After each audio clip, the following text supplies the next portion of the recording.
ಈ ಕ್ರಾಂತಿವೀರ ಬ್ರಿಗೇಡು ಇದು ಯೋಚನೆ ಮಾಡಕ್ಕೆ ಶುರುವಾಗಿ ಕೇವಲ 3 ತಿಂಗಳು ಇನ್ನೂ ಆಗಿಲ್ಲ. ಮೊದಲನೇ ಸಭೆ ನಾವು ಜಕ್ಕನೂರಿನ ನಮ್ಮ ಪೂಜ್ಯ ಮಾದಲಿಂಗ ಮಹಾರಾಜರ ಮಠದಲ್ಲಿ ಸೇರಿದ್ವಿ ನಾವು 3 ತಿಂಗಳ ಕೆಳಗೆ.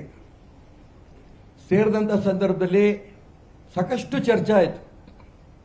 ಹಿಂದುಳಿದವರಿಗೆ, ದಲಿತರಿಗೆ ಪೂಜ್ಯ ಸ್ವಾಮೀಜಿಗಳು ಹೇಳಿದ ಪ್ರಕಾರ ಹಿಂದೂ ಸಮಾಜದಲ್ಲಿರುವಂಥ ಅನೇಕರಿಗೆ ತೊಂದರೆ ಆದಂಥ ಸಂದರ್ಭದಲ್ಲಿ ನಾವು ಮುನ್ನಿಟ್ಕೋಬೇಕು ಅನ್ನೋಂಥ ಒಂದು ತೀರ್ಮಾನವನ್ನು ಎಲ್ಲ ಸ್ವಾಮಿಗಳು ತಗೊಂಡಾಗ ಅವರಿಗೆ ನಾವು ಪೂರ್ಣ ಬೆಂಬಲಕ್ಕೆ ನಾವೆಲ್ಲರೂ ನಿಂತಿದ್ದೇವೆ.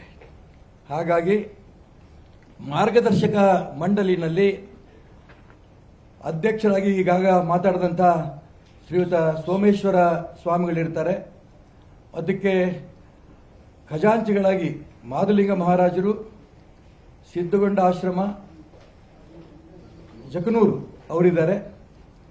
ಅದಕ್ಕೆ ಪ್ರಧಾನ ಕಾರ್ಯದರ್ಶಿಗಳಾಗಿ ಶ್ರೀ ಅಮರೇಶ್ವರ ಮಹಾಸ್ವಾಮಿಗಳು, ಕವಲೆಗುಡ್ಡ ಗುರುಪೀಠ ಅವರಿರ್ತಾರೆ. ಮತ್ತು ಉಪಾಧ್ಯಕ್ಷರಾಗಿ ಅಲ್ಲಮಪ್ರಭು ಸ್ವಾಮಿಗಳು, ಜೈನ ಮಠ ಅವರಿರ್ತಾರೆ. ಜೊತೆಗೆ ಕೆಂಚರಾಯ ಸ್ವಾಮಿಗಳು ಅವರು ಕೂಡ ಇರ್ತಾರೆ. ಇದ್ರ ಜೊತೆಗೆ ಸಾಕಷ್ಟು ಜನ ಇಡೀ ಆ ಭಾಗದ ಉತ್ತರ ಕರ್ನಾಟಕ ಭಾಗದ ಸಾಧು ಸಂತರು ಈಗಾಗಲೇ ಒಂದು ದೊಡ್ಡ ಸಂಘಟನೆಯಲ್ಲಿ ತೀರ್ಮಾನ ಮಾಡಿಕೊಂಡು ಎಲ್ಲ ತಾಲೂಕಿಗೆ ಈಗಾಗಲೇ ಪ್ರವಾಸಗಳು ಶುರು ಮಾಡಿದ್ದಾರೆ. ಇದು ಏನು ನಾನು ಹೇಳಿದ ಮಾರ್ಗದರ್ಶಕ ಮಂಡಳಿ. ಇದ್ರ ಜೊತೆಗೆ ಕ್ರಾಂತಿವೀರ ಬ್ರಿಗೇಡು ಈಗಾಗಲೇ ನಮ್ಮನ್ನು ಸ್ವಾಗತ ಮಾಡಿದಂಥ ಶ್ರೀಯುತ ಬಸವರಾಜ್ ಬಾಳಕಾಯಿ ಅವರು ಇದರ ಅಧ್ಯಕ್ಷರಾಗಿರ್ತಾರೆ. ಕಾರ್ಯಾಧ್ಯಕ್ಷರಾಗಿ ಕೆ.ಇ. ಕಾಂತೇಶ್ ಅವರು ಇರ್ತಾರೆ.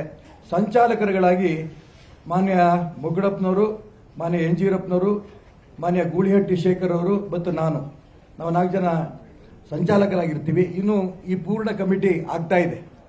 ಉಪಾಧ್ಯಕ್ಷರು, ಪ್ರಧಾನ ಕಾರ್ಯದರ್ಶಿಗಳು ಎಲ್ಲ ಪೂರ್ಣ ಆಗ್ತಾ ಇದೆ. ಇದ್ರ ಜೊತೆಗೇನೆ ಬ್ರಿಗೇಡಿನ ಉದ್ಘಾಟನೆಗೆ ಬಹಳ ನಿರೀಕ್ಷೆಗೆ ಮೀರಿ ಬೆಂಬಲ ಉತ್ತರ ಕರ್ನಾಟಕ ಭಾಗದಲ್ಲಿ ಸಿಗ್ತಾ ಇದೆ.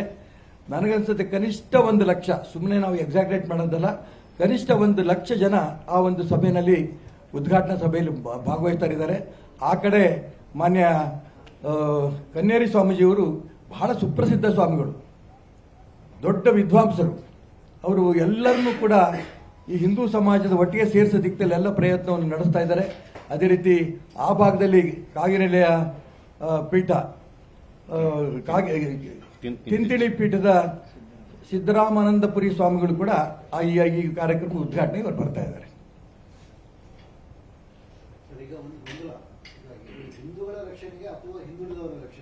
ಹಿಂದುಳಿದವರಲ್ಲಿ ಹಿಂದುಳಿದವರು ಸೇರ್ತಾರೆ. ಹಿಂದುಳಿದವರು, ದಲಿತ ಸಮಾಜದವರು, ಹಿಂದೂಗಳಲ್ಲಿ ಅನೇಕ ಸಮಸ್ಯೆಗಳು ಬರುತ್ತೆ. ಎಲ್ಲ ಹಿಂದೂಗಳಲ್ಲೂ ಕೂಡ, ಸಕಲ ಹಿಂದೂ ಸಮಾಜಕ್ಕೂ ಕೂಡ ರಕ್ಷಣೆ ಮಾಡೋ ದಿಕ್ಕಿನಲ್ಲಿ ಈ ಬ್ರಿಗೇಡ್ ಕೆಲಸ ಮಾಡುತ್ತೆ. ಹಿಂದೂ ಸಮಾಜಕ್ಕೆ ರಕ್ಷಣೆ ಮಾಡೋದಕ್ಕೆ ಸಾಕಷ್ಟು ಸಂಘಟನೆಗಳಿದ್ದಾವೆ, ಸಾಕಷ್ಟು ಸಂಘಟನೆಗಳಿದ್ದಾವೆ. ಇದಕ್ಕೇನು ಭಿನ್ನ, ಜೊತೆಗೆ ಯಾರಿಂದ ಅನ್ಯಾಯ ಆಗ್ತಾ ಇದೆ ಅಂತ ಇದನ್ನ ನೋಡಿ ಗಮನಿಸಿ. ಇಷ್ಟೆಲ್ಲ ಸಂಘಟನೆಗಳು ಸಾಕಷ್ಟು ಕೆಲಸ ಮಾಡ್ತಾ ಇರೋದು ಹೌದು. ಆದರೆ ಮೊನ್ನೆ ಒಂದು ಘಟನೆ ನಡೀತು. ಹಿಂದೆ ಬಿಜೆಪಿ ಸರ್ಕಾರ ಇದ್ದಂಥ ಸಂದರ್ಭದಲ್ಲಿ ರಾಜ್ಯದ ಎಲ್ಲ ಜಿಲ್ಲೆಗಳಿಗೂ ಕೂಡ ಒಂದೊಂದು ಗೋಶಾಲೆ ಅಂತ ತೀರ್ಮಾನ ಆಗಿತ್ತು. ಕೇವಲ 14 ಗೋಶಾಲೆ ಆಗಿತ್ತು, ಉಳಿದಿದ್ದಾಗಬೇಕಾಗಿತ್ತು.